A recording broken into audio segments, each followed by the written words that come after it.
बिस्मिल्लाहिर्रहमानिर्रहीम। अस्सलाम वालेकुम। वालेकुम वालेकुम सलाम। सलाम। हम एमएससी फोर्थ इवनिंग से मुखातिब हैं, ठीक है? जी सर। हाँ, अच्छा स्टूडेंट्स, बात इस तरह से है कि अब जिस बात को हम स्टार्ट करने जा रहे हैं ये है सॉल्युबल ग्रुप्स। अगर आपसे कभी भी कोई भी ये कह दे कि किसी भी ग्रुप के मुतालिक आप अपनी कोई राय कायम करें, तो आप किन खतूत के ऊपर अपनी गुफ्तगू करेंगे एक ग्रुप के लिए, तो वो कुल मिलाकर 5 नकात है। ये 5 ऐसे पहलू हैं जिनके ऊपर आपकी गुफ्तगू मरकूज होगी। ये कौन से पॉइंट्स हैं? 5 या कौन सी प्रॉपर्टीज हैं किसी भी ग्रुप के लिए? साइक्लिक, अबेलियन, सिंपल, सॉल्वेबल और निलपोटेंट। ये वो 5 पॉइंट हैं।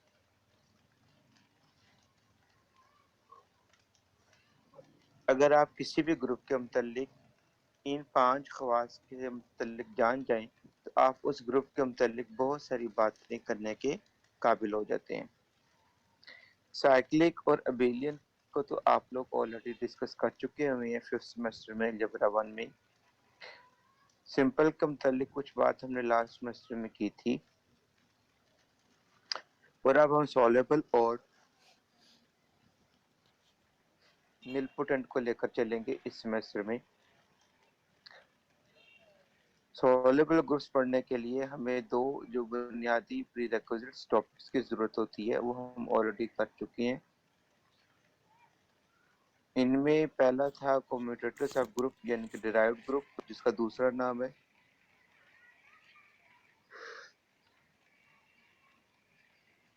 और इसकी प्रॉपर्टीज जो हम ऑलरेडी स्टडी कर चुके। और दूसरा टॉपिक कौन सा है? वो है नॉर्मल सीरीज का, जो हमने अभी मुकम्मल किया है कि नॉर्मल सीरीज से क्या मुराद होती है। इसमें नॉर्मल फैक्टर्स हम किसको कहते हैं, सीरीज की लेंथ से क्या मुराद है,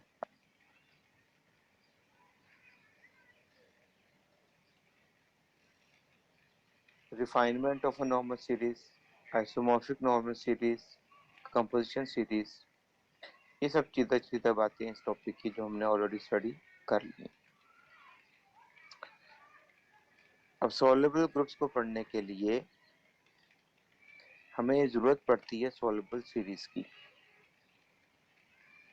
और सॉल्युबल सीरीज में कोई खास बात नहीं,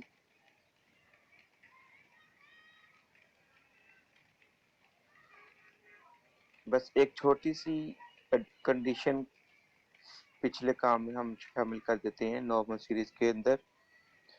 नॉर्मल सीरीज हमने क्या बना ली थी कि किसी भी ग्रुप में हम एक ऐसा फाइनाइट सीक्वेंस सबग्रुप्स में जिसमें हर दो कंसेक्यूटिव टर्म में नॉर्मलिटी का रिलेशनशिप हो, इसको हम बोलते हैं नॉर्मल सीरीज। अब हम क्या कहने लगे हैं कि किसी भी नॉर्मल सीरीज में बनने वाले ये तमाम के तमाम जो नॉर्मल फैक्टर्स हैं, अगर ये अबिलियन हो जाएं तमाम के तमाम, तो सीरीज कहलाती है हमारी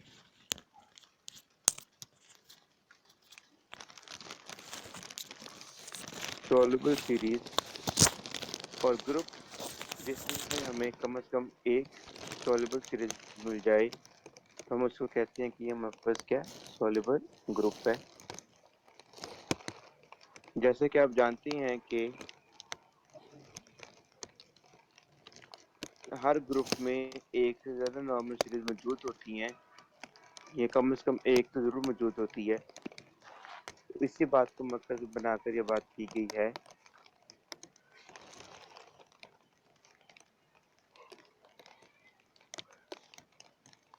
कि हर ग्रुप में आपको एक सॉल्युबल सीरीज अगर मिल जाए तो अल्टीमेटली कहते हैं कि ग्रुप हमारे पास क्या है सॉल्युबल है। ये तो है इसकी बुनियादी थोड़ी सी ओवरव्यू। यहाँ तक किसी स्टूडेंट को भी मसला है तो पूछ ले, नहीं तो हम फिर किताब से इसकी तरफ जाने लगे हैं।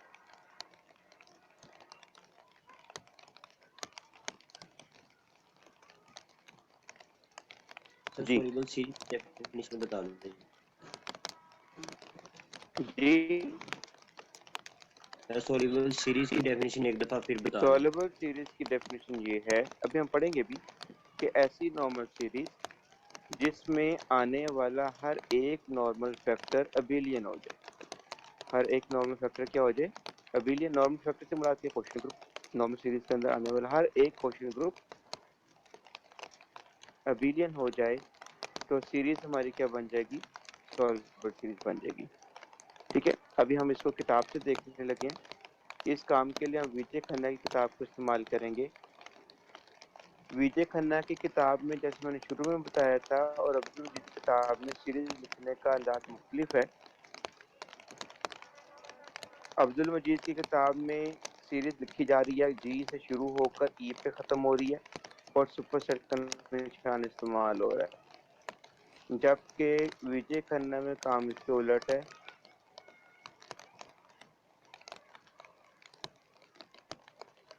यहाँ पर आइडेंटिटी से हम शुरू करेंगे बात और जी तक मुकम्मल करेंगे। और जाहिर बात है अब हम यहाँ पर सबसेट का निशान डालेंगे, सुपर सेट का इस्तेमाल नहीं कर सकते।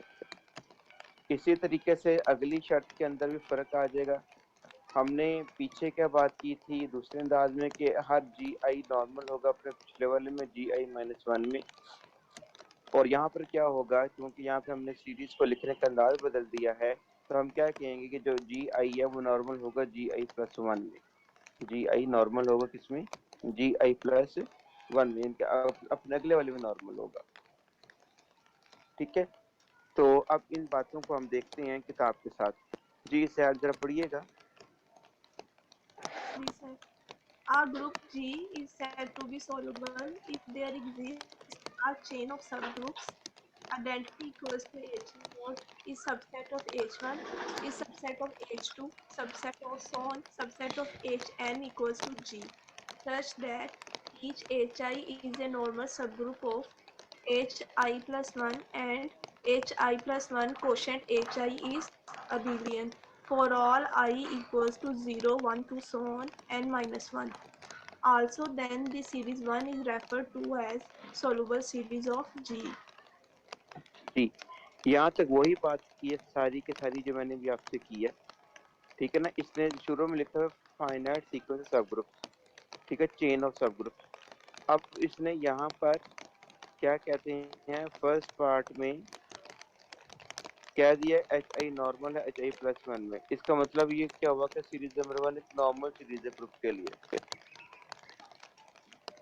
अब दूसरी बात क्या आ गई कि सॉल्युबल कब बन जाएगी सीरीज, कि जब इसके अंदर आने वाला हर एक नॉर्मल फैक्टर हमारे पास क्या हो जाएगा, अबिलियन हो जाएगा, और अल्टीमेटली ग्रुप हमारे पास क्या हो जाएगा, सॉल्युबल हो जाएगा। अगर इसमें कम से कम आपको एक सीरीज मिल जाए, एक मिल जाए काफी है, पर ऑल की बात नहीं हो रही कि जितनी नॉर्मल सीरीज हो सबको सॉल्युबल होना जरूरी है, ऐसी बात नहीं हम कर रहे। ग्रुप के अंदर कोई सी भी एक सीरीज नॉर्मल सीरीज बन जाएगी तो हम कहेंगे कि ये हमारे पास क्या है, सॉल्युबल सीरीज के लिए हम उसको मान लेते हैं। ठीक है, यहाँ तक कोई सवाल है किसी स्टूडेंट का तो पूछ लें मुझसे।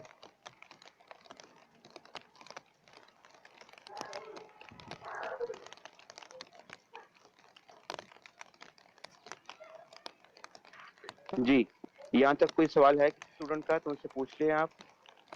नो सर, ठीक है सर, आगे। समझ आ गई है, जी शाबाश। सर। अच्छा, अब हमने आगे करनी है इसकी एग्जांपल। पहली बात तो ये है कि हर एक अबेलियन ग्रुप जो सा होता है वो सॉल्युबल होता है। हर एक अबेलियन ग्रुप चाहे वो फाइनाइट है चाहे वो इनफाइनाइट है, होगा क्या, वो सॉल्युबल।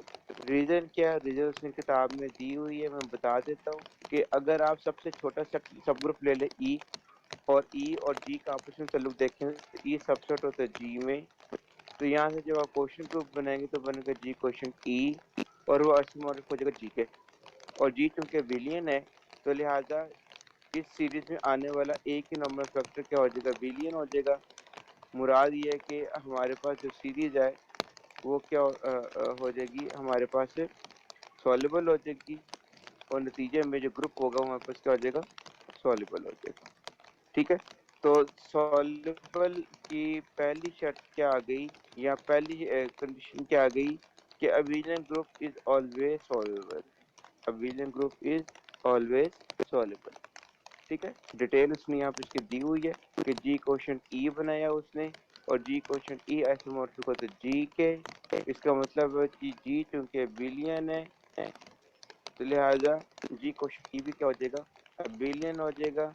मुराद कहने की क्या कि पहली जो सबसे छोटी लेंथ की सीरीज है वही हमारे पास क्या हो चुकी है, अपना सॉल्युबल हो चुकी हुई है, तो लिहाजा ग्रुप हमारे पास क्या हो जाएगा, सॉल्युबल हो जाएगा। मजीद आगे इसकी देखने की मुझे जरूरत नहीं पड़ती। तो एक बात तो ये जेन में बिठा लें कि हर एक ग्रुप ग्रुप जो होगा ये हमारे पास क्या होगा, सॉल्युबल होगा। ठीक है जी, क्लियर हुई है, ये एग्जांपल क्लियर हुई है यस आपको? सर। जी। ठीक हो गया। नंबर 2, हर एक साइक्लिक ग्रुप जोन सा होता है वो सॉल्युबल होता है। क्यों? क्योंकि every cyclic is a abelian, every abelian is soluble, तो अल्टीमेटली हर साइक्लिक क्या होगा हमारे पास, सॉल्युबल होगा, चाहे वो फाइनाइट है चाहे वो इनफाइनाइट है, लेकिन होगा क्या, वो सॉल्युबल होगा अगर वो अबेलियन,